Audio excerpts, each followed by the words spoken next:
Hello everyone, आज हम इस दोहे से स्टार्ट करेंगे। इसमें रूपक अलंकार है।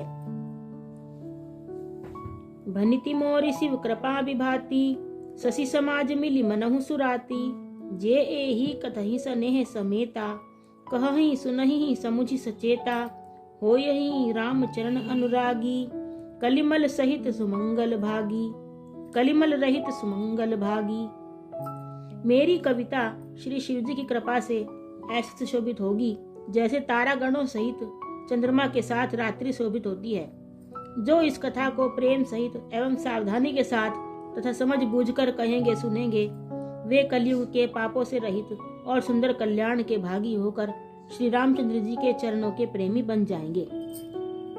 तुलसीदास जी कह रहे हैं कि जो है मेरी कविता है भगवान शिव शंकर जी की कृपा से ऐसे सुशोभित होगी जैसे कि तारागणों के साथ चंद्रमा आकाश में रहता है और उससे रात्रि सुंदर लगती है। इसमें उपमा दी गई है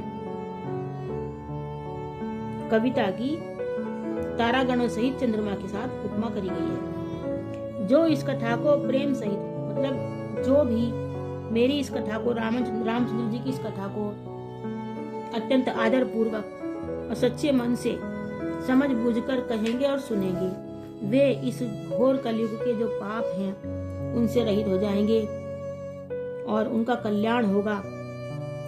इस प्रकार वे भगवान श्री रामचंद्र जी के भक्त भी बनेंगे। सपने हूँ साचे हूँ मोही, पर जो हर गौरी पसाऊ। तो फुर हो जो कहेऊ, सब भाषा भनिति प्रभाऊ। यदि मुझ पर श्री शिवजी और पार्वती जी स्वप्न में भी सचमुच प्रसन्न हो, तो मैंने इस भाषा कविता का जो प्रभाव कहा है वह सब सच हो। तुलसीदास जी कह रहे हैं कि हे ईश्वर, अगर मेरे मन में आपके लिए सचमुच, यदि आपके मन में मेरे लिए सचमुच प्रसन्नता है, यदि आप मेरे इस छोटे से प्रयास से सचमुच प्रसन्न हैं, मेरा यह प्रयास सच्चा है, हे शिवशंकर पार्वती जी, तो मैंने जो इस भाषा कविता का जो प्रभाव इस समय कहा है वह सब सच हो जाए प्रभु। बंदऊ अवधपुरी अति पावनी, सरजू सरिकलि कलुष नसावनी। प्रणवऊ पुरनर नारी बहोरी, ममता जिन्ह पर प्रभु ही न थोरी। मैं अति पवित्र श्री अयोध्यापुरी और कलयुग के पापों का नाश करने वाली श्री सरयू नदी की वंदना करता हूँ। फिर अवधपुरी के उन नर नारियों को प्रणाम करता हूँ जिनका प्रभु श्री रामचंद्र जी की ममता, जिन पर प्रभु श्री रामचंद्र जी की ममता थोड़ी नहीं है, अर्थात बहुत है। तुलसीदास जी कह रहे हैं कि मैं अति पवित्र अयोध्यापुरी, जो श्री रामचंद्र जी की जन्म स्थली है, निवास स्थली है, और कलयुग के पापों का नाश करने वाली सरयू नदी जो वहीं अयोध्या में ही बहती है, उसकी वंदना करता हूँ। फिर उस अवधपुरी के उन नर नारियों को भी मेरा प्रणाम है जिन पर प्रभु श्री रामचंद्र जी की बहुत अधिक ममता है, कृपा है। सिय निंदक अग ओग नसाए,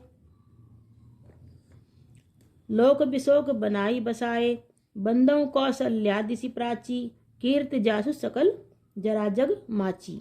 उन्होंने अपनी पुरी में रहने वाले सीता जी की निंदा करने वाले धोबी और उनके समर्थक पुर नर नारियों के पाप समूह का नाश कर उनको शोक रहित बनाकर अपने लोक धाम में बसा दिया। मैं कौशल्यापुरी पूर्व दिशा की वंदना करता हूँ, कौशल्या रूपी पूर्व दिशा की वंदना करता हूँ, जिसकी कीर्ति समस्त संसार में फैल रही है।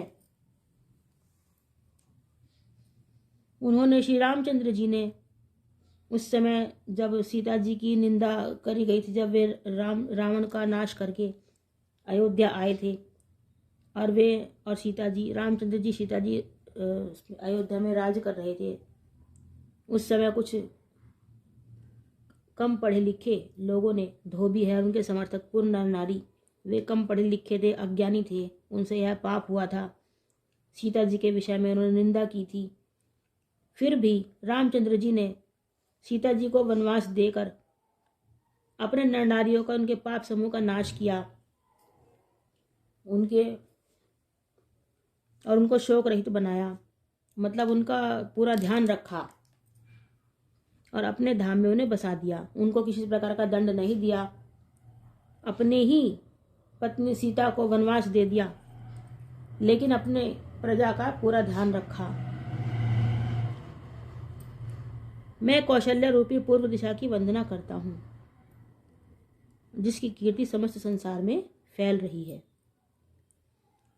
प्रगटेउ जहाँ रघुपति ससी। Thank you.